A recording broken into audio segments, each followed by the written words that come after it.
I've driven cross-country more times than I can count. I wouldn't say that I enjoyed it. It was just something that was part of my life, and I had come to terms with it. I'd been driving for nearly 14 hours straight, pushing through a route that took me from Salt Lake City toward Vegas. The landscape had gradually transformed from mountain forests to increasingly barren desert, the kind of emptiness that makes you understand why early pioneers went mad crossing the deserts.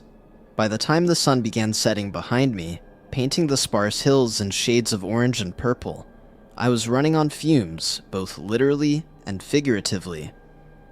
The fuel gauge had been hovering near empty for the past 20 miles, and I'd seen nothing but endless asphalt and scrubland, stretching toward distant mountains.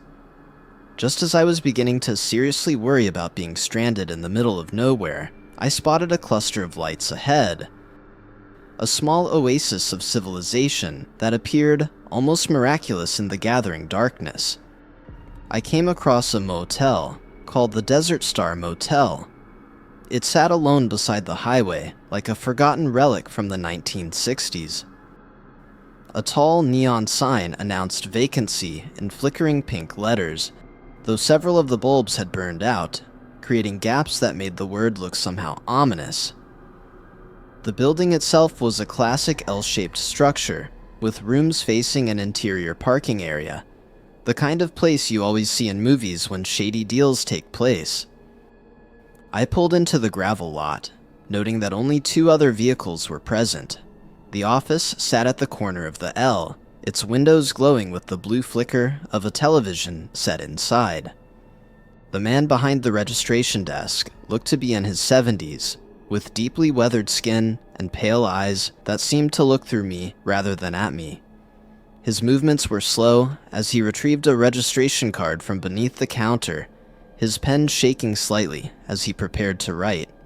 When I explained that I needed a room for the night, he simply nodded without speaking, and quoted a rate that seemed ridiculously low, even for a place this remote. He handed me a key attached to a large plastic diamond marked with the number 9, explaining that my room was around the corner, facing away from the highway. I thanked him and turned to leave, but as I did, he called after me and spoke for the first time, mentioning that I should keep my door locked and avoid wandering around outside after dark. When I asked why, he just shrugged and said it's better to be safe. My room was at the far end of the building, isolated from the other occupied units I'd seen earlier. The door paint was fading, and the number 9 hung slightly crooked. The key turned easily enough, and I pushed open the door to reveal a time capsule of mid-century motel design. After bringing in my overnight bag and plugging in my phone charger, I noticed that the room had no television, no telephone, and no internet connectivity whatsoever. I decided to take a shower before settling in for the night, hoping that hot water might wash away some of the accumulated fatigue from my long drive. The bathroom's single window was frosted glass that faced the back of the property, where I could see nothing but darkness beyond. As I undressed, I noticed that the window's latch was broken, leaving it slightly ajar despite my attempts to close it completely. As the water from the shower heated up, steam began fogging the broken mirror, and I noticed something that made me pause. There, written in the condensation on the glass, were letters that appeared to spell out words, though they were backwards and difficult to read clearly. I wiped the mirror clean with a towel, telling myself that the marks were probably just residue from previous cleaning or random water patterns. But as I continued my shower, the steam reformed, and the letters appeared again. I stepped out of the shower and studied the letters. It read, "He watches from outside." My brain started searching for explanations. Perhaps a previous guest had written it as a prank, or maybe it was some kind of warning about the motel's owner. But why go through the effort to write it backwards? It made no sense. I finished my shower and checked the room's door to ensure it was properly locked. The chain was intact, and the deadbolt seemed sturdy enough, though the door itself felt flimsy, the kind that would surrender easily to a determined push. I pulled the curtains closed across the room's main window, noting that they didn't quite meet in the middle, leaving a narrow gap that provided a view of the parking area outside. Sleep came easy, but I woke to every small sound from outside. At one stage, I was awakened by what sounded like footsteps on the gravel right outside my room. I lay perfectly still, listening to the footsteps as they passed my window, paused for several long moments, then continued on. Through the gap in the curtains, I could see occasional movement, shadows shifting in the pale light cast by the neon sign, but nothing well enough to identify.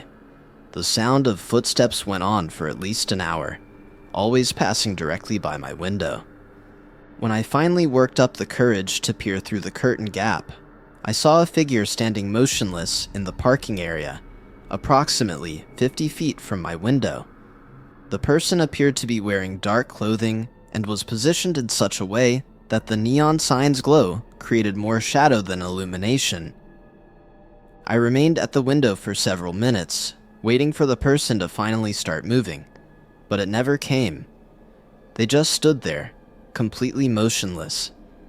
Eventually, I retreated to the bed, slightly creeped out, and tried to go back to sleep. But it was impossible, knowing that this strange person was walking around outside. Around 3 in the morning, I heard a different sound, soft tapping against the window glass. At first, I chalked it off to being a bird or something caused by the wind. But after listening for a while, it became crystal clear that this wasn't nature's doing. I considered going up to the window and opening the curtains, but knowing that I would most probably come face to face with this weird person from the parking lot, I decided not to move. The tapping continued for nearly 20 minutes, sometimes stopping for long periods before resuming. I spent the remainder of the night sitting in the room's single chair, my back to the wall, and my eyes fixed on the door and window. Every few minutes, I would hear new movement outside, footsteps on gravel, the scrape of something against the building's exterior walls, or soft sounds that might have been someone testing the door handle. Dawn finally arrived with painful slowness, the first light filtering through the gap in the curtains like a reprieve from a long nightmare, and all the sounds stopped. As soon as there was enough light to see clearly, I packed my belongings and prepared to leave. Before opening the door, I peeped through the gap in the curtains, but didn't see anything. The parking area outside appeared normal in daylight, just gravel and dust. At the motel office, the elderly clerk was behind the counter, looking exactly as he had the evening before. When I returned the room key and mentioned that I'd heard disturbances during the night, he simply nodded, but didn't say anything, and from his attitude, I could tell that he had no interest in continuing this conversation. I loaded my stuff into my car and drove away without hesitation. In the rearview mirror, I could see the motel shrinking into the distance, the neon sign still flickering its broken message into the morning light. It wasn't until I reached the next town, nearly 2 hours down the highway, that I felt safe enough to stop for coffee and try to make sense of what I'd experienced. To this day, I can't explain what happened at the Desert Star Motel. Was it a mentally sick person, or somebody with malicious intents, hoping for somebody to actually open their door? The way the clerk at the office had reacted, I suspect he might have known more than he let on. Was he being harassed by a gang that frequently robbed people staying at the motel? That would explain why he told me to keep my door locked. Maybe it was the guy himself, which then again would add on to the message I read on the window. I've come to terms that I will most likely never find out, and am just thankful that, apart from not getting much sleep that night, nothing seriously happened. I've driven that route several times since, but I've never come across the motel. Not that I would seriously consider ever stopping there again.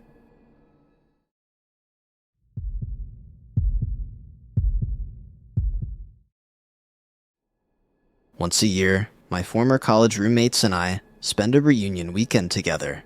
We had the time of our life together during college, and had stayed in touch ever since. After doing some research on Airbnb, we found the perfect place, a lakeside cabin up in northern Michigan. The description listed that the property was isolated and very basic, but the photos showed an intriguing wooden structure perched on the shore of a lake, surrounded by thick forest. The drive took us nearly 6 hours, winding through increasingly sparse countryside, until we were navigating dirt roads that seemed to lead nowhere. Cell phone service had disappeared some time ago, and our GPS kept losing signal as we ventured deeper into the wilderness. When we finally spotted the cabin through the trees, our first reaction was relief at having found it at all. The structure sat about 50 yards back from the lake's edge, connected by a narrow wooden dock that extended into the dark water. It was smaller than the photos had suggested, with weathered cedar siding and a stone chimney that looked like it had seen decades of use.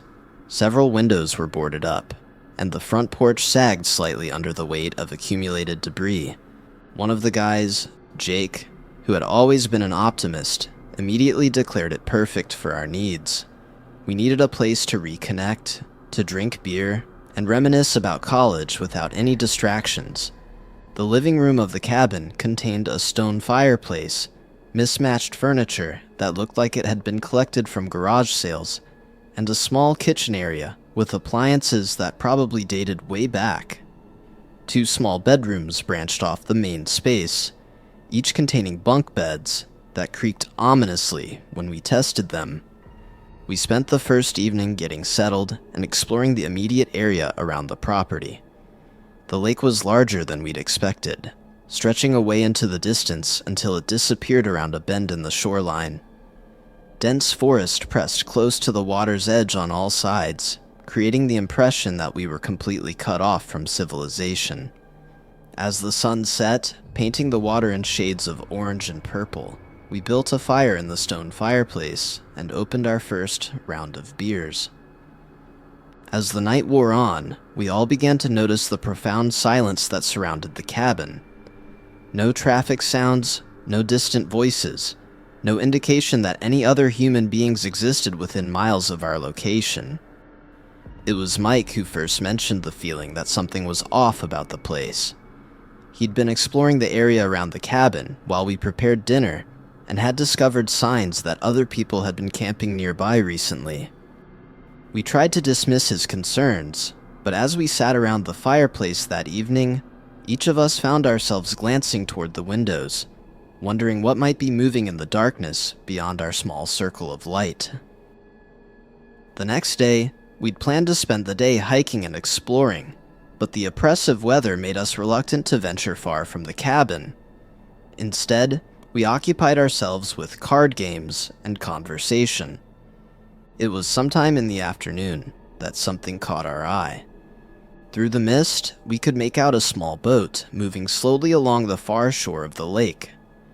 One of the guys, David, suggested we wave or call out a greeting, but something about the situation made us all hesitate. The boat was too far away to see its occupants clearly, and there was something unsettling about the whole thing. We watched for nearly an hour as it moved back and forth across the lake, unclear as to what it was actually doing. As evening approached, the mist began to lift, revealing the lake's full expanse and the dense forest that surrounded it. The boat from earlier was nowhere to be seen, but we'd all been left with the uncomfortable feeling.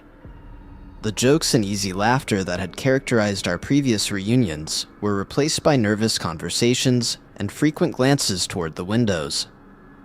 We prepared dinner in relative silence, each of us lost in our own thoughts about the isolated location and the growing sense that our weekend getaway was not unfolding as planned. The cabin felt smaller somehow, more confining, as if the walls were pressing in around us. Outside, the forest had grown completely dark, creating the impression that we were surrounded by an impenetrable wall of blackness.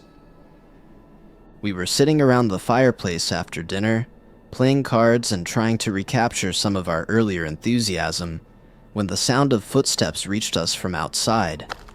We all froze, cards forgotten, straining to listen as the footsteps continued their circuit around the building.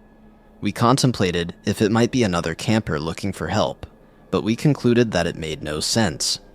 We spent the next few minutes debating what to do. Should we investigate, or should we stay inside and hope whoever was outside would simply go away? The decision was made for us when we heard the sound of someone testing the door handle. The metallic rattle of the latch being turned sent a chill through all of us. We sat perfectly still, watching the front door as the handle moved slowly up and down. Realizing that the door was locked, we heard footsteps moving around to the back of the cabin, followed by similar sounds at what we assumed was the rear entrance. Finally, one of the guys called out, asking who was there and what they wanted, but what followed was dead silence. We were miles from any help, with no cell phone service and no way to contact the outside world. If whoever was outside had malicious intentions, we were completely on our own. The footsteps vanished, but the absence of sound was somehow more threatening than the obvious presence had been. We took turns keeping watch through the windows, but the darkness outside was complete, revealing nothing beyond the small pool of light cast by our fireplace. None of us slept that second night. We arranged ourselves around the main room, taking shifts to watch the doors and windows while the others tried to rest. Every small sound sent our nerves into high alert. The next morning brought no relief from the oppressive atmosphere that had settled over our weekend. The mist had returned, thicker than before, reducing visibility to just a few feet beyond the cabin's windows. We could hear bushes rustling around us, but we couldn't make out what was causing it. While cleaning up from breakfast, we noticed that one of the kitchen windows, which we were certain had been closed and latched the night before, was now standing slightly open. The window faced the back of the cabin, away from the lake, and was definitely big enough for someone to climb through. We checked all our valuables, but nothing seemed to be missing. However, the thought that somebody might have, or at least attempted to enter the cabin during the night, was the last straw. We packed our stuff in record time, throwing everything into our bags without any attempt at organization, and loaded them into the car. Now, I'm not sure if my mind was playing games with me at that point, but as we were driving away down the dirt road, I looked back, and I'm pretty sure I caught a glimpse of movement. A figure stepping out from behind the trees near the cabin, watching us drive off. To this day, none of us can explain exactly what occurred at that lakeside cabin.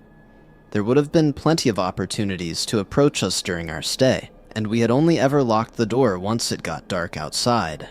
It made no sense that whoever was out there had waited for all of us to be inside the cabin before trying to enter.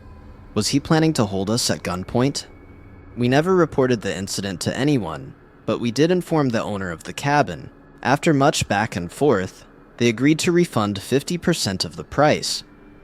Needless to say that all our college reunions since this event had been in more public locations.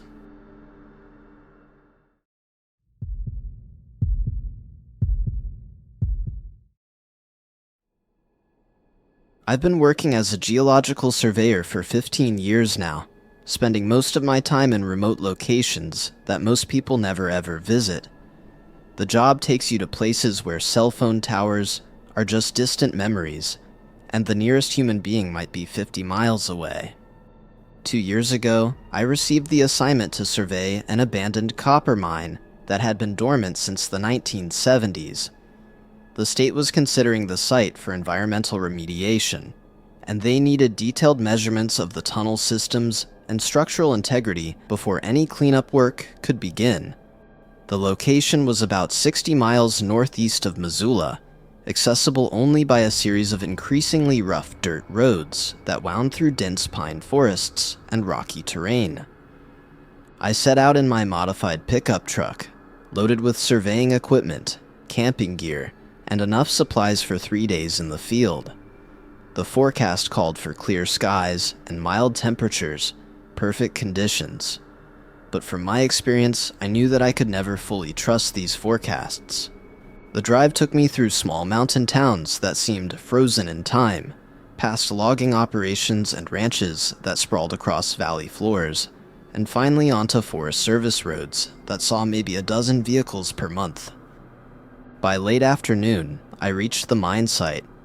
The entrance was carved into a hillside about halfway up a steep slope, with the remnants of old mining equipment scattered around the area like metallic bones.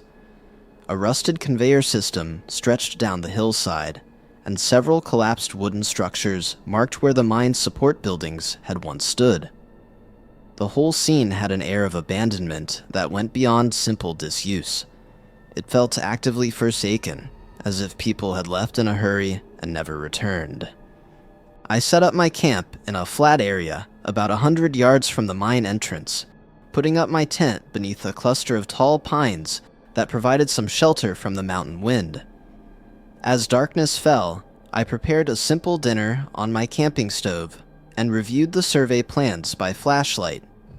The work would require me to map the first several hundred feet of the main tunnel, document any structural hazards, and take soil samples from various locations around the site. The next morning, I got up nice and early.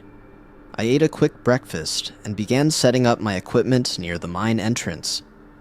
The tunnel opening was larger than I'd expected, easily 12 feet high and 15 feet wide, supported by massive timber beams that had somehow survived decades of weather and neglect. My flashlight beam penetrated only about 30 feet into the darkness before being swallowed completely. The mine's interior was incredible. Old mining carts sat on rusted rails, their metal wheels frozen in place by decades of corrosion. Electrical cables snaked along the tunnel walls, though the power had been disconnected long ago. The air inside was cool and damp, carrying the mineral scent of copper ore and something else, a faint, organic odor that I couldn't immediately identify. As I began my measurements, working my way deeper into the tunnel system, I started noticing things that seemed oddly out of place. Disturbed areas in the dust and debris on the tunnel floor, as if something heavy had been dragged through recently, and in certain areas, someone had clearly been digging, creating small excavations in the tunnel floor for no apparent reason.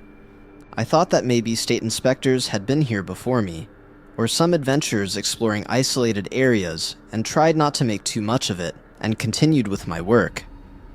About 200 feet into the main tunnel, I discovered something that made me stop completely. A side passage that wasn't marked on any of the historical mine maps branched off to the left, disappearing into darkness. This wasn't unusual. Old mines often had exploratory shafts that weren't properly documented. But what caught my attention was evidence that someone had been using this passage recently. The floor of the side tunnel showed clear footprints in the accumulated dust, definitely human. More disturbing was what appeared to be a makeshift camp setup deeper in the passage. Old blankets, empty food containers, and several plastic water jugs arranged around what had obviously been a sleeping area. My professional instincts told me to document everything and continue with my survey, but every survival instinct I'd developed over years of working in remote locations was screaming at me to get out immediately.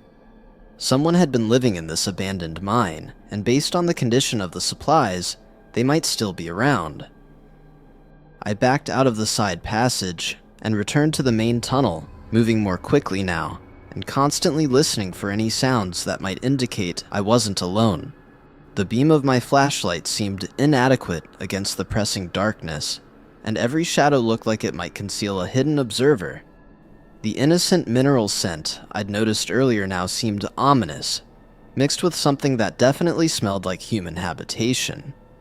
As I worked my way back toward the mine entrance, I heard something that made my blood run cold, the distinct sound of footsteps echoing from somewhere deeper in the tunnel system.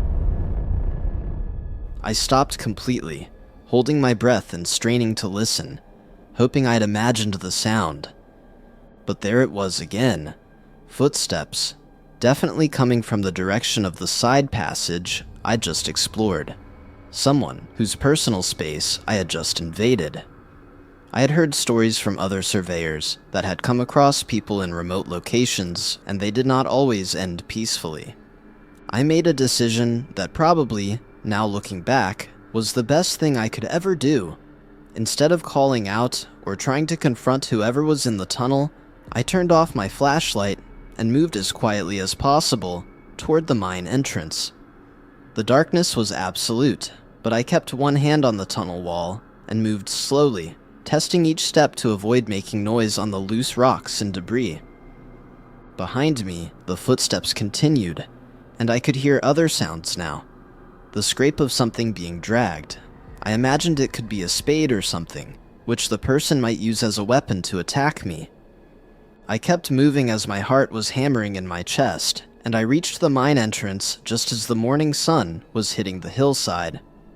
Without looking back, I gathered my equipment as quickly as possible and loaded everything into my truck. My hands were shaking as I started the engine, but I forced myself to drive slowly and carefully down the mountain road. It wasn't until I was back on the main highway, with other vehicles around me and cell phone service restored, that I allowed myself to really process what had happened.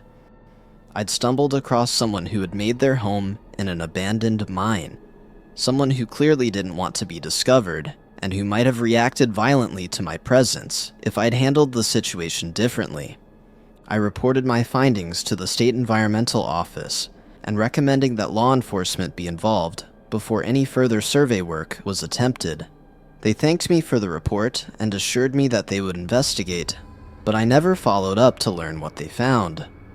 Looking back now, if I hadn't reacted the way I had, whoever was there with me in the mine that morning could have physically harmed me, and I might not be here to tell this story. The survey of that mine remains officially incomplete in my files, marked as requiring additional safety assessment before work can continue.